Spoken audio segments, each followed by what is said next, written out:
प्यारे बच्चों, आज हम व्रत के बारे में सामान्य जानकारी प्राप्त करेंगे जो लगभग सभी कक्षाओं में काम में आती है और इसके अलावा विभिन्न कंपटीशन एग्ज़ाम में होती है, उनमें बहुत काम में आती है ये। तो चलिए शुरू करते हैं व्रत के बारे में सामान्य जानकारी। देखिए, व्रत के बारे में आप सब जानते हैं कि इसका जो है आकार गोलाकार जैसा होता है, लेकिन इसको अपन गोला नहीं कह सकते क्योंकि इसका ये केंद्र है।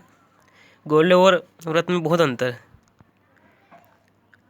गोला जैसे पृथ्वी ग्लोब गोला है एक तरह से अपने, और व्रत जितनी भी चपटी आकृतियाँ होती हैं सभी व्रत होती है।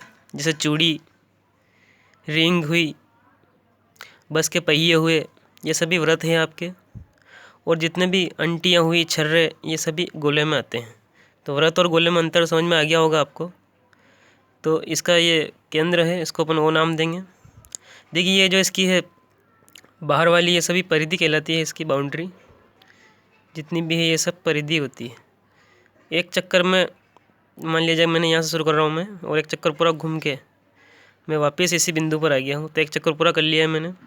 तो एक चक्कर में चली गई दूरी व्रत की परिधि कहलाती है। क्या कहलाती है? परिधि कहलाती है। तो परिधि अपन कह सकते हैं कि एक चक्कर में चली गई दूरी बराबर व्रत की परिधि।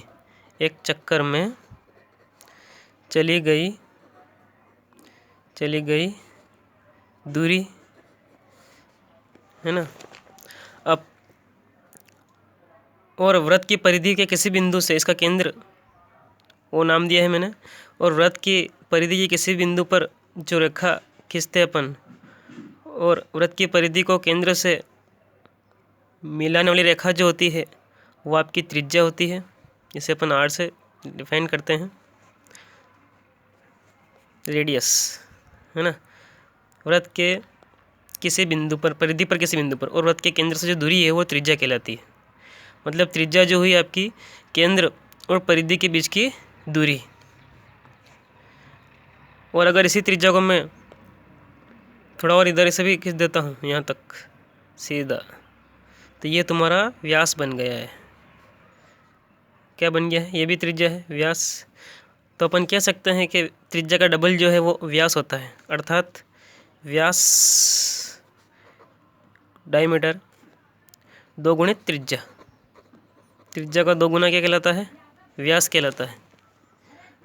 ठीक है, यहाँ तक क्लियर हो गया होगा आपके। अब इसके बारे में अपन जीवा और व्यास में भी समझ लेते हैं।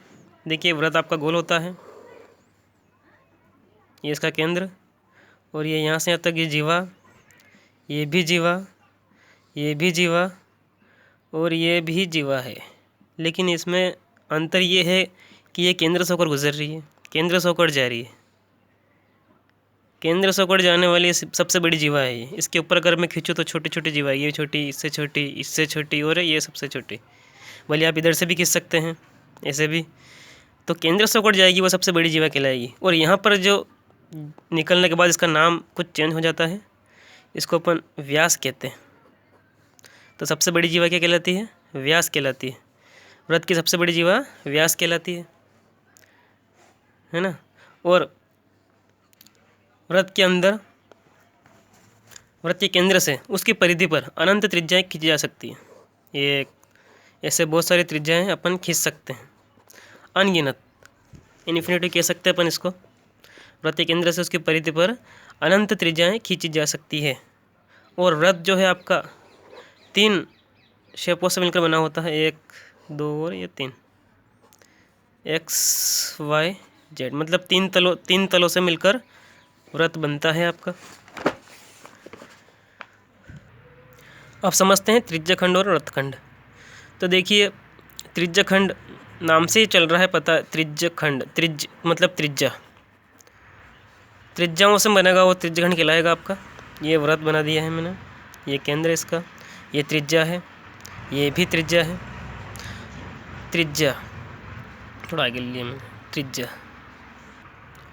ये त्रिज्या है, ये भी त्रिज्या है, और ये आपका चाप, यहाँ से यहाँ तक इसको चाप कहते हैं।